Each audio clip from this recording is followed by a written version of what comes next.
A verse-by-verse study in the Book of Ruth, ESV, with Irv Risch, Chapter 3. What does Ruth chapter 3 mean? Naomi and Ruth have lived in Bethlehem for the 2 months of the barley and wheat harvests. During that time, a wealthy, well-respected landowner, Boaz, made extraordinary considerations to ensure Ruth was able to glean enough grain for the women to live on for a year.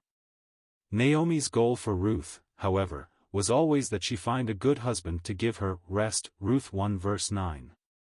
Now, Naomi makes her move. The format of Ruth 3 is like chapter 2, the women plan what they're going to do, Ruth interacts with Boaz, and the women live in peace confident that Boaz will continue working on their behalf. The first section can be titled Naomi's Plan. As the harvest ends, Naomi decides that Boaz would make a good husband for Ruth. She gives bold instructions to her daughter-in-law. Ruth is to go to the threshing floor and wait until Boaz has celebrated the harvest and fallen asleep. When he awakens, he will be in a good mood, and they will have chaste privacy amidst the other threshers who sleep nearby to protect the grain. Ruth will then challenge Boaz to act. Ruth agrees to the plan, Ruth 3 verses 1 to 6. The next section is Ruth's plan. Ruth does as Naomi says but adds her own spin. Naomi briefly mentioned that Boaz is a redeemer of her husband's, Ruth 2 verse 20. He can buy Naomi's husband's land as a kinsman redeemer, thus giving Naomi an inheritance to live from and keeping the land in the clan. Ruth presents her marriage proposal in that context. Boaz knows what she's really asking for, Ruth 3 verses 6 to 9.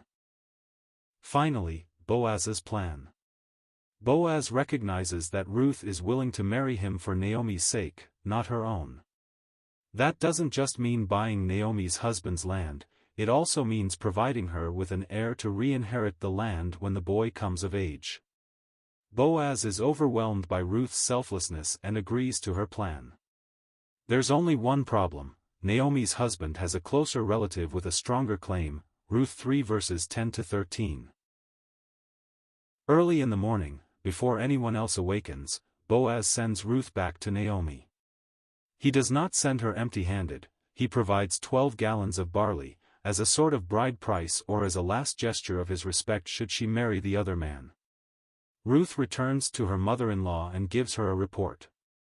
Naomi is pleased and assures Ruth that Boaz will resolve the issue with the closer heir quickly, Ruth 3 verses 14 to 18. Naomi is right.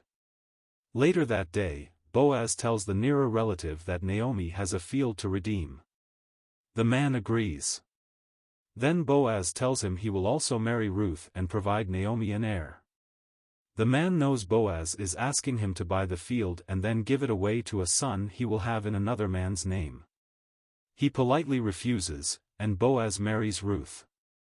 The townspeople praise Boaz for his honorable choice, then praise God when Ruth gives birth to a son and lays him in Naomi's lap. The book ends with the revelation that Ruth and Boaz's son will be the grandfather of King David, Ruth 4. Chapter context: Ruth 3 is the wind-up to the climax of the story. Ruth and Naomi returned to Bethlehem from Moab 2 months prior. Boaz, a relative of Naomi's late husband, has allowed Ruth to harvest enough grain to last the women a year, Ruth 1, 2. Now that their physical needs are addressed, Naomi wants Ruth married to Boaz. Ruth wants Boaz to provide an heir for Naomi. Boaz is again impressed with Ruth's self-sacrifice and agrees, Ruth 3. After negotiating with a closer relative, Boaz marries Ruth and gives Naomi a son. That son becomes King David's grandfather, Ruth 4. Verse by verse. Verse 1. Then Naomi her mother-in-law said to her, "My daughter, should I not seek rest for you, that it may be well with you?" The harvests are complete, and the women have what they need as far as food. But soon Ruth will lose her opportunity to interact with Boaz. Naomi wants more for Ruth than enough. She wants the young woman to find rest in a new family with a new husband, Ruth 1 verse 9. When they were still in Moab, Naomi wanted her daughters-in-law to return to their mothers and find local husbands. Ruth gave up her family and her nation to follow Naomi and her God, Ruth 1 verses 16 to 18. Given that Ruth was now a widowed Moabitess, it would have seemed unlikely for her to find a Jewish husband. But Naomi realizes Boaz, the man who made it possible for Ruth to collect so much grain, might be willing. It is interesting to note that Boaz's mother was Rahab, Matthew 1 verse 5, who was also a foreign woman who recognized the truth about God and chose to help his people and follow him, Joshua 2 verses 1 to 21, 6:22-25. Bible scholar Robert L. Hubbard explains that it may be well with you, is a common idiom associated with attractive benefits, bridal happiness, Jeremiah 7 verse 23, security, Jeremiah 42 verse 6, long life, Genesis 12 verse 13, Deuteronomy 4 verse 40, 5:16, 33, material prosperity, Jeremiah 40 verse 9, and many children, Deuteronomy 6:3. There's no indication that Naomi is thinking of a Levirate marriage for Ruth. Levirate marriage is when a widow marries her late husband's brother to produce an heir for the deceased man. In this context, Naomi would have to marry Elimelech's brother, but Naomi is past childbearing age, and Elimelech doesn't seem to have any brothers. Ruth could marry her late husband's brother, but he, too, died, Ruth 1 verse 5. Boaz, as a more distant relative, is not required to provide either with an heir. Naomi is thinking about Ruth and her future, not Elimelech's legacy. That she can even do that is a miracle. Naomi lost her husband and 2 sons in Moab and left behind one cherished daughter-in-law, Ruth 1 verses 1 to 5, 14. When she arrived in Bethlehem, she blamed God for her tragedies and accused him of breaking his covenant oath with her, Ruth 1 verses 20 to 21. Her focus on blessing Ruth is evidence that her faith in Yahweh has been restored. Context summary: Ruth 3 verses 1 to 5 highlights Naomi's plan. Ruth has been gleaning Boaz's fields throughout the barley and wheat harvests. She has more than enough to feed the 2 women for a year. But Naomi always wanted Ruth to find rest with a new husband, Ruth 1 verse 9. She thinks Boaz will do nicely. She tells Ruth how to approach Boaz in a way that protects both their reputations. But Naomi doesn't quite understand that Ruth has other priorities. Verse 2. Is not Boaz our relative, with whose young women you were? See, he is winnowing barley tonight at the threshing floor. As Naomi begins her instructions to Ruth, she identifies Boaz in 2 ways. The first is as our relative. As such, he would be responsible to buy Naomi's husband's field from the man Elimelech sold it to so that the land would stay in the clan and Naomi would not be destitute, Leviticus 25 verses 25 to 28, 47 to 49. The second is as the man who took great pains to protect Ruth as she worked. Ruth has spent the last 2 months in Boaz's fields gleaning grain. This meant scavenging dropped stalks from the hired workers. Typically, a gleaner would make no more than a modern person today who collected aluminum cans from the street.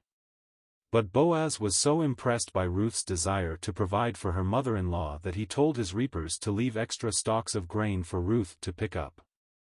He also fed her, arranged for her to take water with his reapers, and told her to stay close to the women he'd hired to bundle the stalks together, thus keeping her safe from any man who was tempted to harm a foreign widow, Ruth 2 verses 8 to 9, 14 to 16. The passage doesn't explain why Naomi thinks Boaz will be winnowing his grain this night. It might be because it's sufficiently windy. Or, because he has been using the communal threshing floor and town gossip has revealed he has more to do. Winnowing is one step in processing the harvested grain. First, the grain is threshed, crushed by foot, a sledge, animal hooves, or heavy stones, to break the husks away from the kernels. Then the grain is winnowed, tossed in the air so the wind can blow away the lighter husks, leaving the kernels. The threshing season is a celebratory time, especially after such a long famine, Ruth 1 verse 1. It's also a time for eating, drinking, and immorality. Likely, Naomi mentions how Boaz protected Ruth to reassure them both that Boaz will not do anything to harm the young woman. Verse 3. Wash therefore and anoint yourself, and put on your cloak and go down to the threshing floor, but do not make yourself known to the man until he has finished eating and drinking.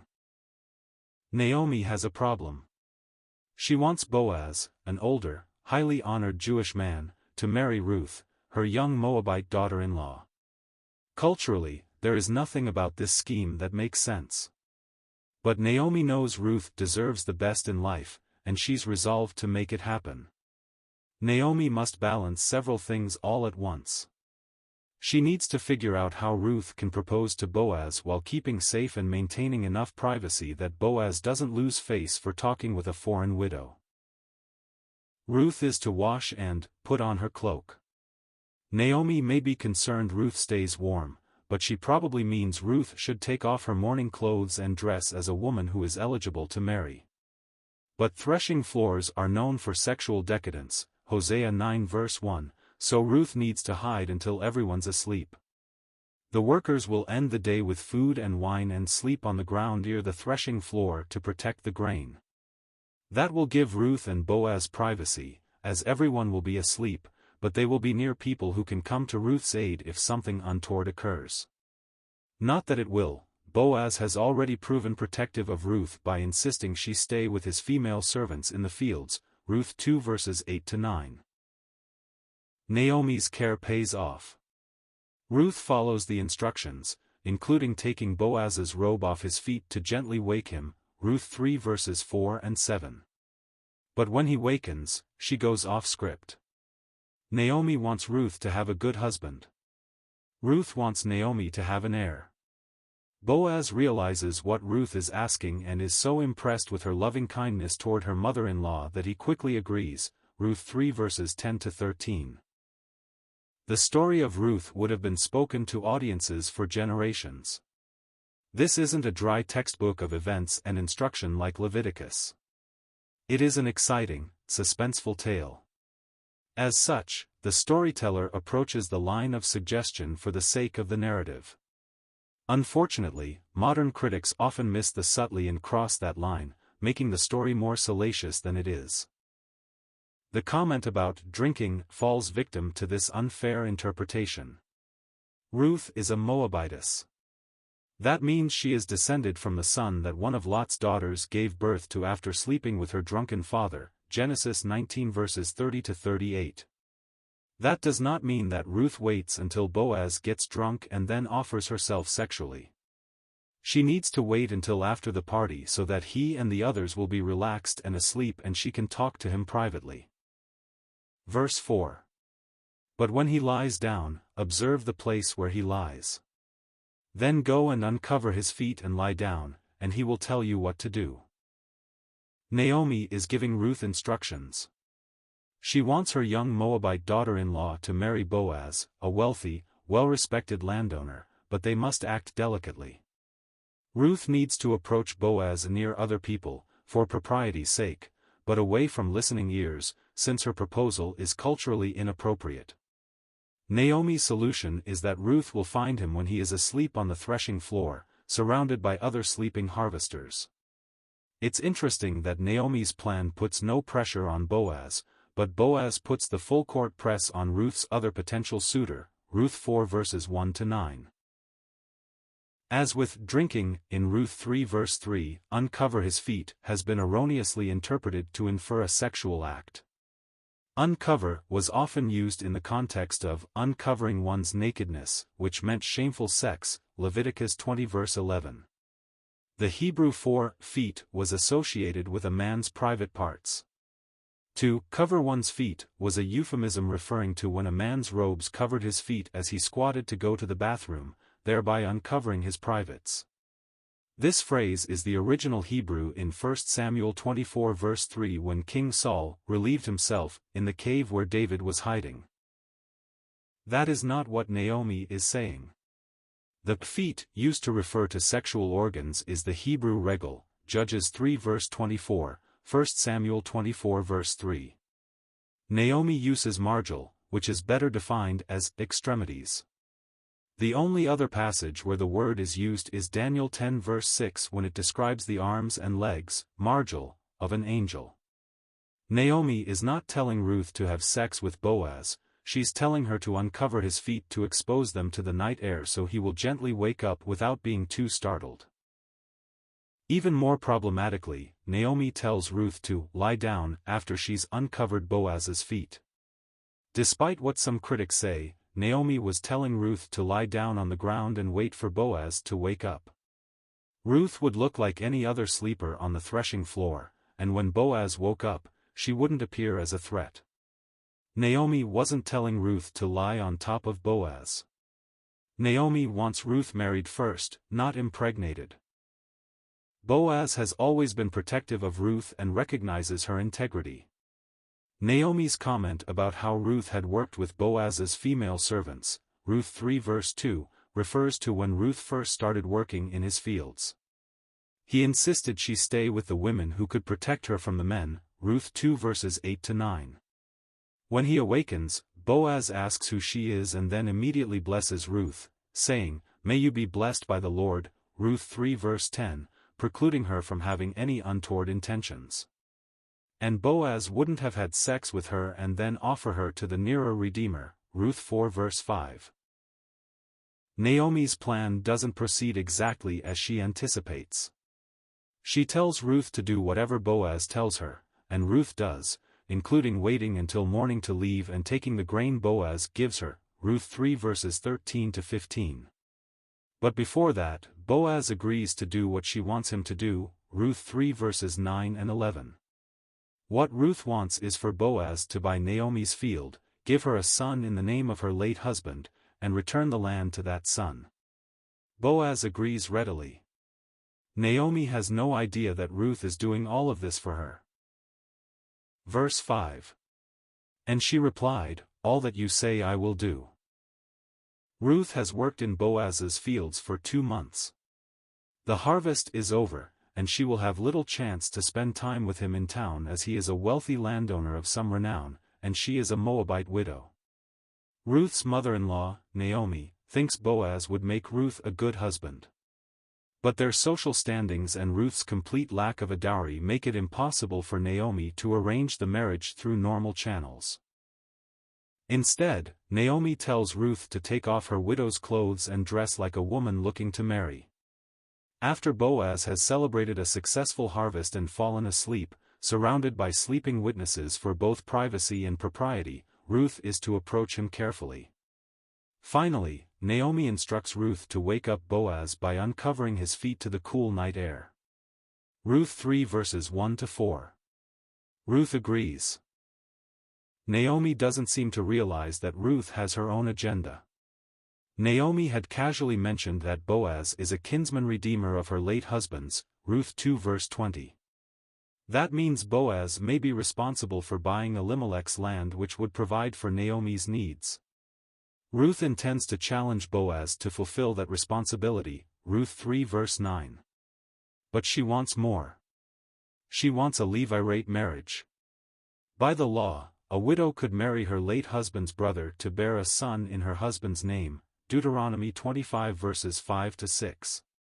Boaz isn't required to do this, he's not Elimelech's brother, and Ruth isn't even blood-related to Elimelech. But Boaz agrees, Ruth 3 verse 13. Within a year, Naomi will get her wish of seeing Ruth successfully married. But she'll also hold a baby boy in her lap, removing the shame of her inability to provide her husband with an heir, Ruth 4 verses 13 to 17. Verse 6. So she went down to the threshing floor and did just as her mother-in-law had commanded her. After watching her daughter-in-law glean in Boaz's fields the last 2 months, Naomi has decided that the two should get married. She has given Ruth specific instructions: replace her mourning clothes with clothes more appropriate for a woman who is ready to marry, go to the threshing floor, wait until Boaz has finished threshing and has celebrated the harvest with food and wine, find out where he is sleeping, and uncover his feet so he will gently wake up, Ruth 3 verses 1 to 5. Ruth follows the instructions to the letter. Usually, threshing floors are on a hilltop to catch the wind. The threshing floor of Araunah was on empty Moriah, later the Temple Mount, 2 Samuel 24 verse 18. Bethlehem is higher than most of the surrounding area, however, so apparently their threshing floor was downhill. Threshing is the act of releasing the grain kernel from the husk. It can be done in several ways, but typically by spreading the grain on the ground, placing heaving stones on a piece of wood, and having an ox or donkey pull the wood across the grain. Boaz's barley has already been threshed because Naomi tells Ruth he is ready to winnow, Ruth 3 verse 2. Winnowing is when the grain is tossed in the air, allowing the wind to blow away the lighter husks. The kernels fall to the ground where they stay until dry. Threshing and winnowing are times of great celebration, this one especially since it signals the end of a great famine, Ruth 1 verse 1. When the work is done, people will be eating and drinking, and likely indulging in prostitution, Hosea 9 verse 1. Ruth must walk a fine line. She needs to talk to Boaz in a way that offers privacy, but which also ensures they're not completely alone and open to suspicion. As Naomi instructed, Ruth hides until the party breaks up and Boaz retreats to find a place to sleep among the piles of grain. Context summary: in Ruth 3 verses 6-9, Ruth takes Naomi's plan and tweaks it. Naomi has developed an elaborate scheme whereby Ruth can carefully approach Boaz and present herself as marriage material. Ruth follows the plan but adds that she expects Boaz, as Naomi's relative, to generously provide for Naomi. Boaz is overwhelmed by Ruth's selflessness and quickly agrees. He just has one problem: he is not the next legal option in line to care for Naomi. Verse 7. And when Boaz had eaten and drunk, and his heart was merry, he went to lie down at the end of the heap of grain. Then she came softly and uncovered his feet and lay down. Ruth is a Moabite woman. She is descended from the son conceived when Lot's daughter raped her drunken father, Genesis 19 verses 30-38. When the Israelites were about to cross the Jordan into the Promised Land, Moabite women went down into their ranks to seduce the men away from their wives and their gods, Numbers 25:1-9.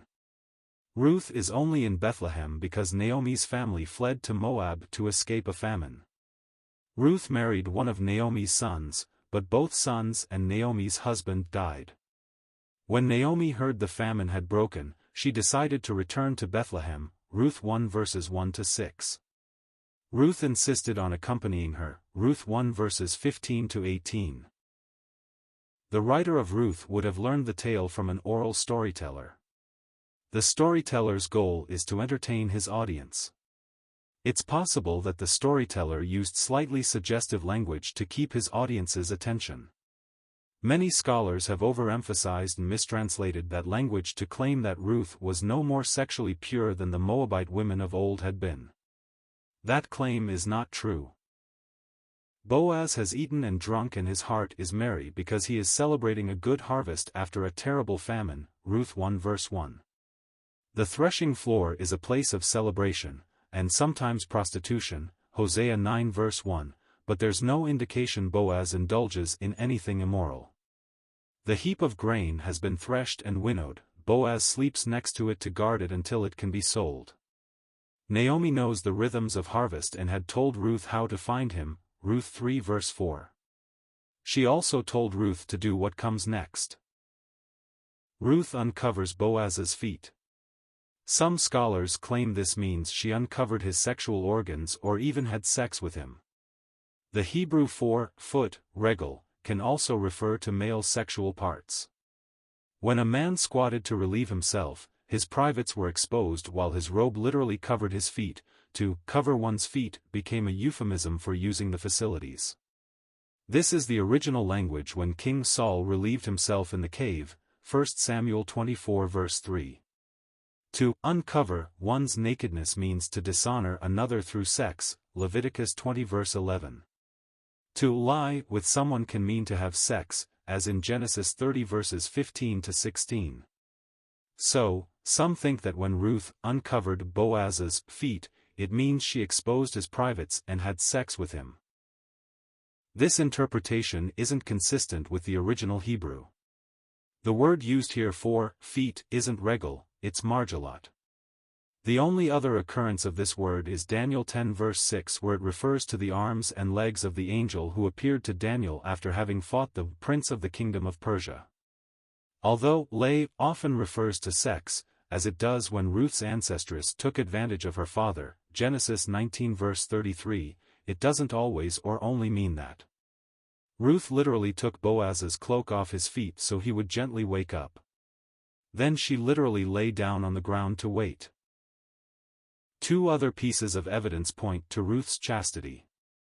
When Boaz awakens, after finding out who she is, he says, "May you be blessed by the Lord, my daughter," Ruth 3 verse 10. He can't give her God's blessing if she is acting inappropriately. The last is that although he wants to do as she asks and marry her, Naomi has a closer relative who has the first right of refusal. Boaz would not have slept with Ruth and then offered her hand in marriage to another, Ruth 4 verse 5. Verse 8. At midnight the man was startled and turned over, and behold, a woman lay at his feet. In this chapter, Ruth is not called by her name except when she identifies herself, Ruth 3 verse 9. For the most part, she is identified by pronouns. She is presented as a woman on a mission to do everything she can to protect her mother-in-law. Here, however, we pull away from the desperation of poverty, the salacious way in which some interpret the scene, and the fact that the differences in nationality and social standing make Ruth's request ridiculously presumptuous. Here we see a woman quietly speaking to a man at midnight, surrounded by the blessings of the harvest and sleeping would-be witnesses. This is not a scandalous affair, it's romance. Startled may mean Boaz trembled in fear. He is lying with the grain to protect it from thieves when he suddenly realizes someone is lying at his feet. Conversely, it may mean that he shivers from the cold on his uncovered feet. Turned over doesn't mean Ruth is lying next to him, she is at his feet. Boaz stirs because his feet are cold or because he is startled and thus turns to look around. When Boaz asks who this person is, Ruth identifies herself and gives him a challenge. Earlier, he had blessed her, noting that she had chosen to find refuge under the wings of God, Ruth 2 verse 12. Ruth asks Boaz to cover her with his wings, literally, the edges of his robe, but metaphorically protection and provision for herself and Naomi, thus fulfilling his own prayer. Boaz responds with admiration that still Ruth is thinking of Naomi over herself, Ruth 3 verses 9 to 10. Verse 9. He said, "Who are you?" And she answered, "I am Ruth, your servant. Spread your wings over your servant, for you are a redeemer." Boaz has been sleeping at the community threshing floor. He's had a successful harvest and celebrated with others with food and wine. Now, he only must sell his grain. He is awakened in the dead of night by cold feet. When he stirs, he realizes someone is lying on the ground at his feet. He doesn't know if it's a robber, a prostitute, or one of his own servants, Ruth 3 verses 6 to 8. Boaz asks the person to identify themselves. Ruth's response is rich with meaning. First, she redefines her position. When she first met Boaz, she identified herself as lower than the lowest servant, using the Hebrew word shifcha. This is something like the Western fairy tale stereotype of a scullery maid, the lowest servant in the house, not even worth the notice of the master, Ruth 2 verse 13. Now, she uses Amah, a term used for a woman eligible to be a wife or concubine. Second, she asks Boaz to spread his wings over her. The term has two different meanings, each with a specific literary metaphor. First, it can refer to the wings of a mother bird who covers her chicks, the metaphor being one who protects another. In this way, Ruth is repeating Boaz's own use of the metaphor back to him. When he first met her, he pronounced a blessing over her, saying, "The Lord repay you for what you have done, and a full reward be given you by the Lord, the God of Israel, under whose wings you have come to take refuge." Ruth 2 verse 12. Ruth is challenging Boaz to be the agent of the fulfillment of his own blessing. Second, wings can also refer to the corner of a robe. For Boaz to cover her with his robe would mean he takes responsibility for her in an intimate relationship. Even more, a man covering a woman with his robe is a symbol for marriage, Ezekiel 16 verse 8. Ruth is proposing to Boaz. Finally, Ruth calls Boaz a redeemer. One of the policies God established in the Mosaic Law to combat poverty was the idea of the kinsman redeemer. If a man found himself so deep in debt he could not free himself, a relative was to buy his land. It would be returned at the year of Jubilee. That way, hopefully, the man would not have to sell himself or his family into slavery, and his descendants would keep their birthright, Leviticus 25 verses 25 to 28, 47 to 49. Naomi has already told Ruth that Boaz is a redeemer, meaning, he is related to Naomi's late husband, Elimelech, Ruth 2 verse 20. If Boaz buys Naomi's land, Naomi will no longer be destitute. Naomi had sent Ruth to Boaz because she wanted rest for her daughter-in-law in the home of a husband, Ruth 1 verse 9, 3:1. Since Boaz has shown great kindness during the harvest, Naomi knows he would treat Ruth well. Naomi doesn't seem to realize that Ruth has grander designs. She doesn't just want a husband, she wants Naomi to have an heir. Boaz doesn't need to marry Ruth to redeem the land. Ruth wants to marry Boaz so he can give her a son who will re-inherit the land in the name of Naomi's late son. Boaz doesn't have to do this. The Levirate marriage was only required for the brother of the deceased, Deuteronomy 25 verses 5 to 6, and Boaz is a more distant relation. But where a nearer redeemer sees only the cost, Boaz is even more in awe of Ruth's devotion to Naomi and readily agrees, Ruth 4 verse 6, 3:10-11. Lot tried to use his daughter's sexuality in the service of his visitors, Genesis 19 verses 4 to 8. His daughters then used his to secure their own welfare, Genesis 19 verses 30 to 38. The women of Moab used their bodies to draw the men of Israel away from their God, Numbers 25. Ruth offers herself to a good man in marriage to benefit her mother-in-law's line. She takes agency over herself, and God restores the honor of Lot's daughter by placing Ruth in the line of the Messiah, Ruth 4 verses 17 to 21, Matthew 1 verses 1 to 17. Verse 10. And he said, May you be blessed by the Lord, my daughter. You have made this last kindness greater than the first in that you have not gone after young men, whether poor or rich.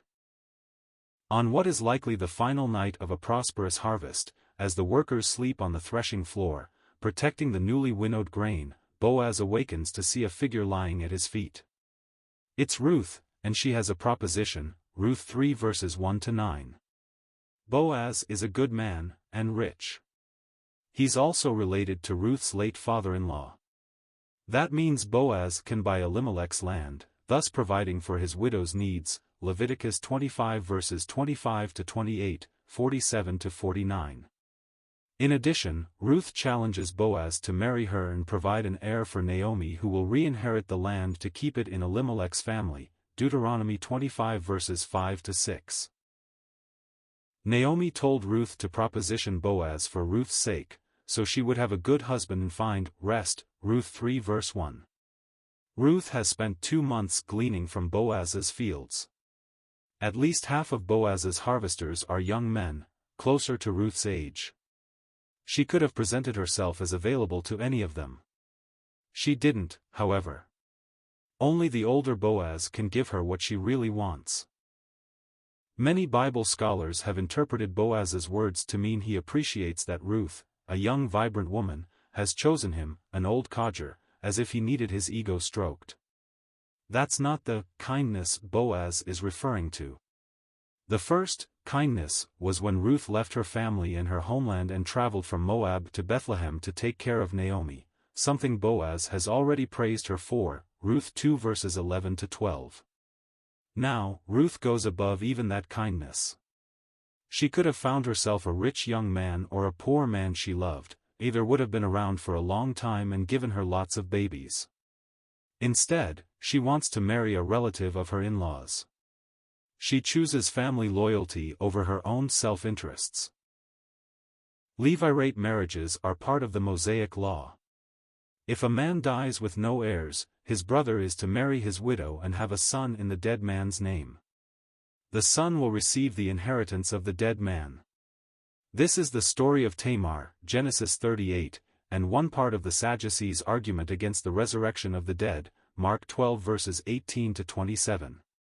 Naomi is bitter not just for herself, but because when her sons died, she failed in providing Elimelech an heir, Ruth 1 verses 1 to 5, 20 to 21. Boaz doesn't meet the literal interpretation of the law. He is neither Elimelech's nor Ruth's late husband's brother, he's a more distant relation. But he sees that Ruth is willing to give up her life and her future for Naomi's honor. In response to her continued kindness, the least he can do is marry this young, honorable, loyal, hard-working widow. Gone after often describes either illicit sexual relations, Proverbs 7 verse 22, Hosea 2 verse 7, or marriage, Genesis 24 verse 5, 1 Samuel 25 verse 42. Considering Boaz's praise of Ruth's character, it's obvious he means marriage. Context summary: in Ruth 3 verses 10 to 15, Boaz presents his plan to make Ruth's plan come to fruition. She has asked him to be Naomi's kinsman redeemer, to buy Naomi's land and provide for her needs. Ruth has also proposed marriage and asked Boaz to give Naomi an heir who will inherit the land. Boaz is humbled by Ruth's dedication to her mother-in-law, but there's a problem: he is not the closest relative. He has to offer the plan to another man. If that man refuses, he will do everything Ruth says. Verse 11. And now, my daughter, do not fear. I will do for you all that you ask, for all my fellow townsmen know that you are a worthy woman. Ruth is a Moabitess, descended from a man born of incestuous rape, Genesis 19 verses 30 to 38, and women who seduced Israelite men into adultery and idolatry, Numbers 25:1-9. She shares none of those characteristics. When her father-in-law and husband died and her mother-in-law decided to return from Moab to Bethlehem, she disavowed her gods, her people, and her land and forced Naomi to take her with, Ruth 1 verses 15 to 18. That alone gave her a good reputation among the townspeople, Ruth 2 verses 11 to 12. Then she spent 2 months gleaning barley and wheat, ignoring the young men in the fields and in town, focused on her work of providing for Naomi, Ruth 2 verse 23. Now, she has proposed marriage to a much older man who can give Naomi what she needs, Ruth 3 verses 1 to 9. He can buy Naomi's husband's field, providing the older widow with much-needed money. And he can have a son with Ruth, providing an heir who can re-inherit that land in their late husband's names. Boaz was impressed before, now he's floored. That Ruth would place Naomi's needs above her own, legitimate, happiness convicts him to agree to her request.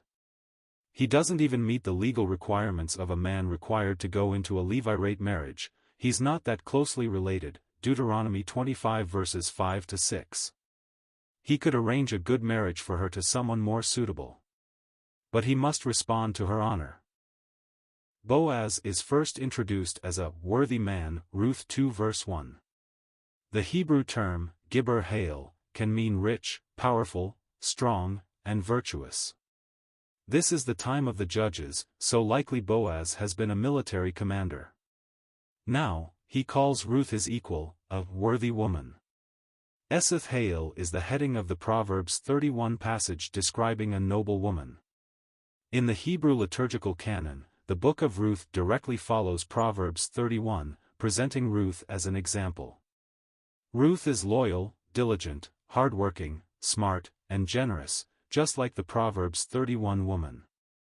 It's obvious she will reflect well on whoever is fortunate enough to be her husband.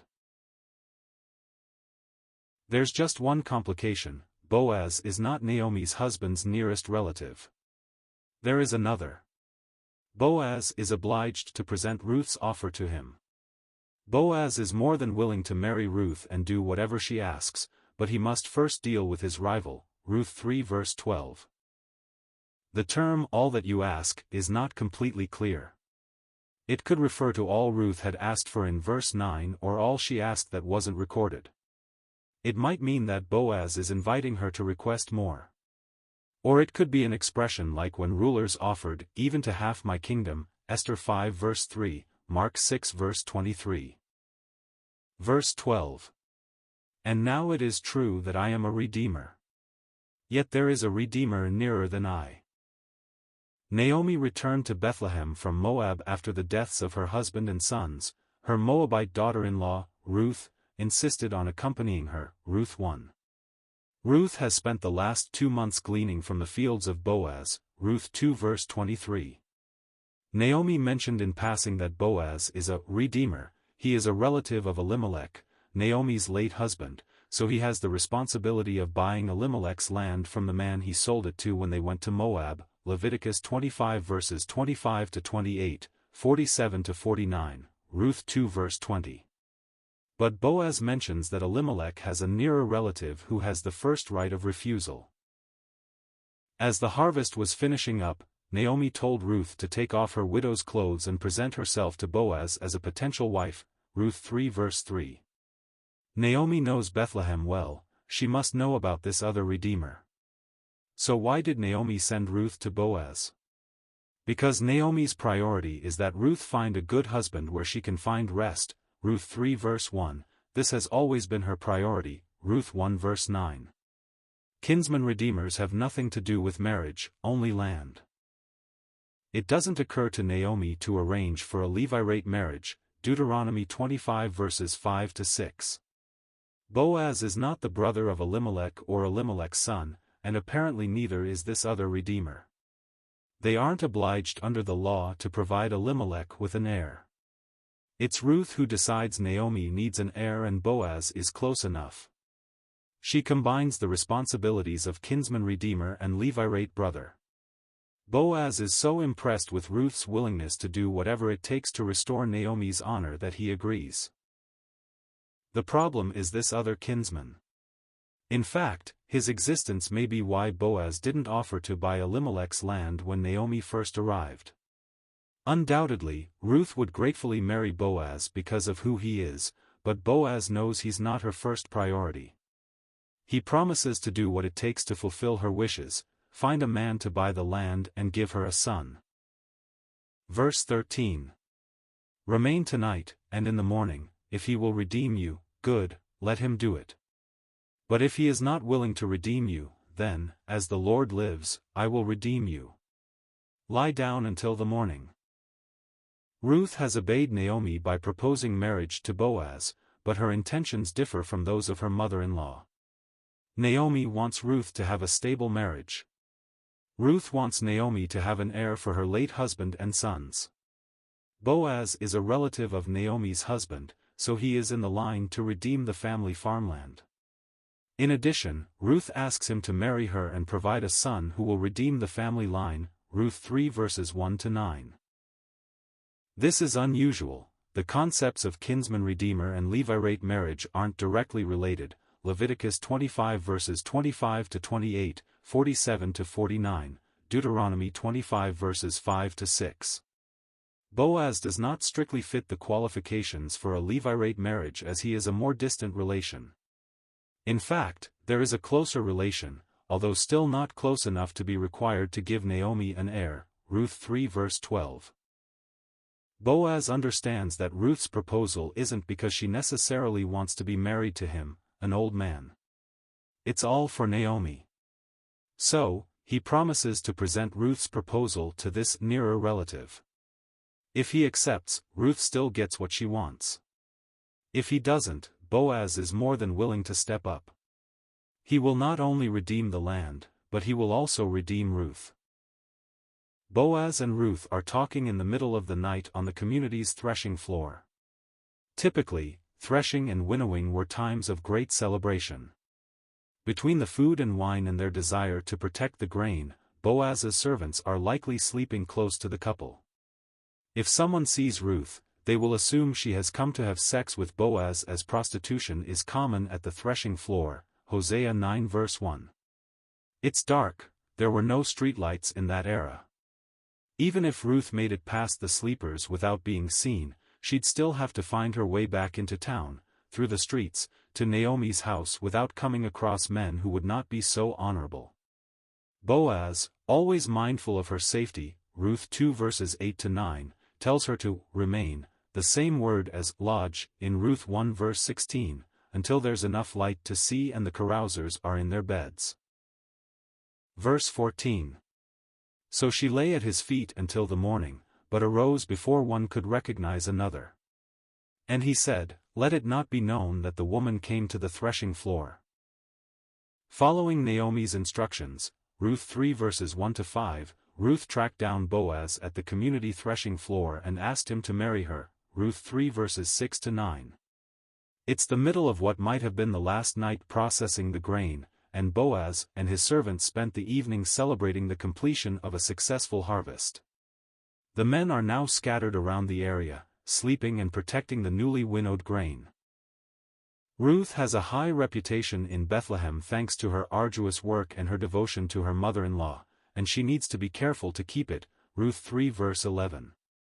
The threshing floor is known for prostitution, Hosea 9 verse 1. In addition, Ruth is a Moabitess. When the Israelites approached the eastern side of the Jordan River across from Jericho, the frightened Moabites sent their women to seduce the Israelite men, thus distracting them from war. The Israelites began worshipping the Moabites' gods. God punished the Israelites by killing masses of them in a plague, Numbers 25:1-9. To make matters even more precarious, Boaz can't yet agree to marry Ruth. She proposed because he is a relative of her late husband. She has asked him to marry her so he can provide a son who can inherit her late husband's property and remove the shame from Naomi, who lost her husband and both sons. But Boaz knows of a nearer relation who has first right of refusal, Ruth 3 verses 9-12. Besides the fact that he is naturally protective of Ruth, Ruth 2 verses 8-9, he won't risk harming her reputation by allowing others to think they slept together. So, Boaz tells Ruth to wait until early in the morning when the late-night partiers will have finally fallen asleep, and the way will be clear for her to return to Naomi's house in Bethlehem without being recognized or accosted. We don't know who Boaz is talking to here. It may be a trusted servant, but it may be himself. Then again, his statement may be an awkwardly translated warning to Ruth. Verse 15. And he said, Bring the garment you are wearing and hold it out. So she held it, and he measured out 6 measures of barley and put it on her. Then she went into the city. Ruth has asked Boaz to marry her.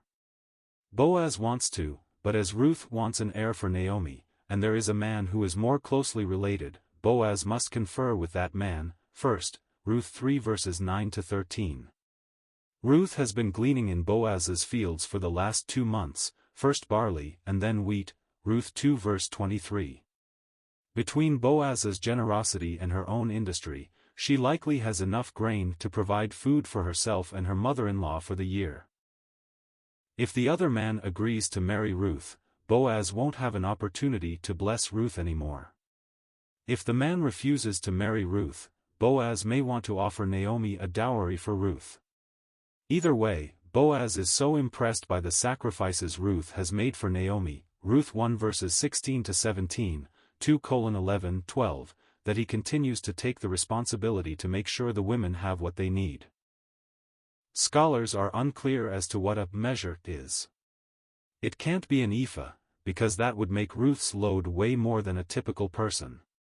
It's more likely a seah, which would make the entire load between 60 and 100 pounds, or between 27 and 45 kilograms. The garment is most likely Ruth's shawl. Verse 16. And when she came to her mother-in-law, she said, How did you fare, my daughter? Then she told her all that the man had done for her. The rhythm of Ruth 3 continues to follow that of Ruth 2. Ruth comes home from interacting with Boaz, and Naomi immediately asks how things went, Ruth 2 verse 19. In the previous chapter, Naomi wanted to know if Ruth had been able to glean grain, and do so safely.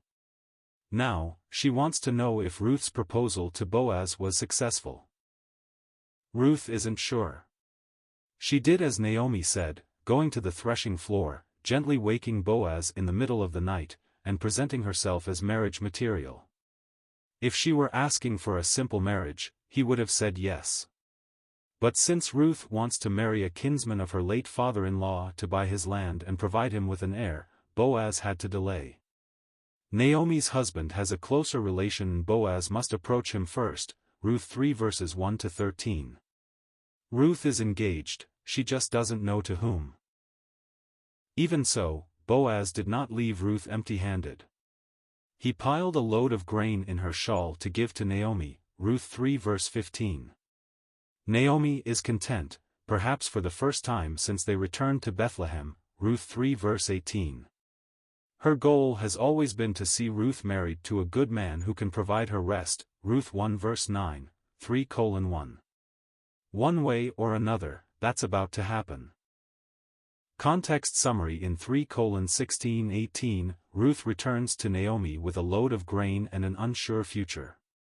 Ruth has followed Naomi's instructions and proposed to Boaz.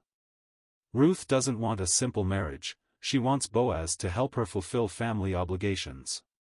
Because there is a nearer relative who better fits Ruth's requirements, he can't say yes immediately, he must confer with the other man. As one more act of good faith, he has sent Ruth with even more grain for Naomi, Ruth 3 verses 1 to 5. Now, the women wait. Verse 17. Saying, "These 6 measures of barley he gave to me, for he said to me, you must not go back empty-handed to your mother-in-law." Naomi had left Bethlehem years before with her husband and 2 sons to escape a famine. 10 years later, the men were dead, leaving Naomi with 2 loving daughters-in-law, Ruth 1 verses 1 to 5. When she found that the famine had been lifted, she decided to return to Bethlehem, Ruth 1 verse 6. One of her daughters-in-law, Ruth, followed her, Ruth 1 verses 15 to 18. Naomi arrived in her hometown to the delight of her old friends, Ruth 1 verse 19. Her own heart, however, had turned bitter. "I went away full," she said, "and the Lord has brought me back empty," Ruth 1 verse 21. Naomi's emptiness was profound, emptiness of family, food, and hope. 2 months later, her late husband's kinsman Boaz has made sure she has the food she needs, Ruth 2. Soon, her daughter-in-law will be married. She doesn't know to whom, but she is once again filled with hope. She doesn't know that her family is about to be restored. Before long, she will hold her grandson in her lap, Ruth 4 verses 13 to 17. This is the last time Ruth speaks in the book. In fact, although Ruth does much of the action in the story, she speaks little. Scholars interpret the Book of Ruth as the story of Naomi, an Israelite widow shown loving kindness and covenant loyalty by God and others. Verse 18. She replied, "Wait, my daughter, until you learn how the matter turns out, for the man will not rest but will settle the matter today." Despite the hopefulness of Naomi's statement, this verse subtly illustrates how vulnerable women were in ancient Near East culture. Naomi's and Ruth's husbands are dead. Likely, Naomi's father is dead, as well. They have no male relative directly responsible for their protection and provision for them. Naomi's late husband sold his land when they went to Moab. As a destitute woman, Naomi can't buy it back. Besides begging, the women can sell themselves as slaves or resort to prostitution. Situations like Ruth and Naomi's predicament have led many to believe that God is sexist. Certainly, the culture was highly patriarchal, and women had few rights. But it's important to remember that this is the culture, not God's will. The laws he gave to Moses for the Israelites show how he expected his people to be better than the culture they lived in. One example is that he established the concept of gleaning. When harvesting, men would go through the fields, grab stalks in their hands or inner elbows, and cut them with a knife. Women would follow and tie the bundles together. After them, gleaners could come through and pick up the stray stalks the reapers left behind. Reapers were not allowed to go through a field a second time or to harvest the edges of the field. The leavings were for the poor and the sojourners, the legalized immigrants, Leviticus 19 verses 9 to 10. Even so, gleaning was extremely meager. God also established the Levirate marriage. If a man died with no heir, his brother was to marry his widow and provide a son in the dead man's name. The son would inherit the late man's legacy, Deuteronomy 25 verses 5 to 6. On the surface, this seems to be a very patriarchal practice. Its primary purpose was to make sure the man's line continued. But it also greatly benefited the widow. With no husband and no son, she could not benefit from the land that should have been her husband's, and unless her father could take her back and find another to marry her, she had no male relative to care for her. The concept of the kinsman redeemer is another law that seems designed to benefit men but protected women, as well.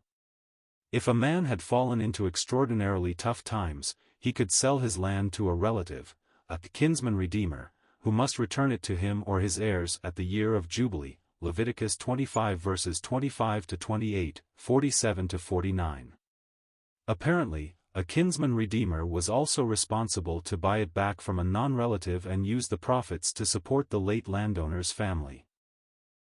Women were particularly vulnerable at the time of Ruth and Naomi, the time of the judges, Ruth 1 verse 1, when everyone did what was right in his own eyes, Judges 17 verse 6.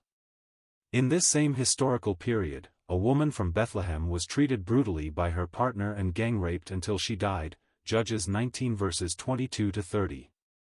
The tribe of the men who committed the crime, Benjamin, was punished, and the other tribes would not allow their daughters to marry the Benjamites who survived battle. But the 600 men needed wives so the tribe would not be cut off. Thus, the other tribes killed the inhabitants of an Israelite town that had not joined in the battle against Benjamin.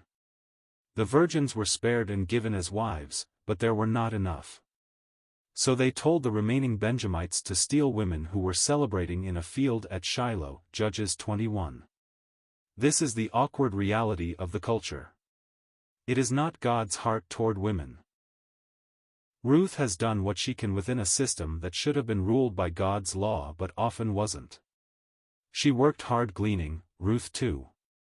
She approached Boaz, her late husband's relative, as a kinsman redeemer.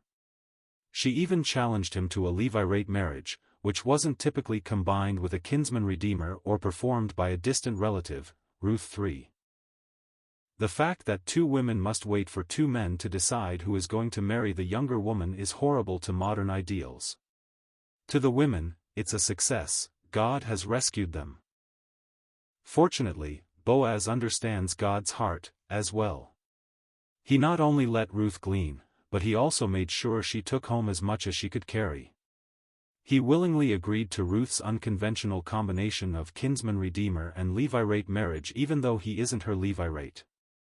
That would mean he would buy the land, give Ruth a son in her late husband's name, and then give the boy the land.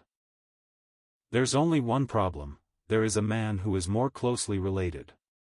Understanding God's intention toward women, Boaz sets out to make sure the man does what is right for Naomi and Ruth.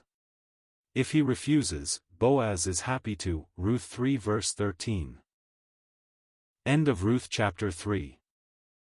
Please note: the material used in this video is from BibleRef.com, which is from Got Questions Ministries and is posted here to be read by immersive reader in the Edge browser. If you copy this material, please follow these rules. Content from BibleRef.com may not be used for any commercial purposes, or as part of any commercial work, without explicit prior written consent from Got Questions Ministries.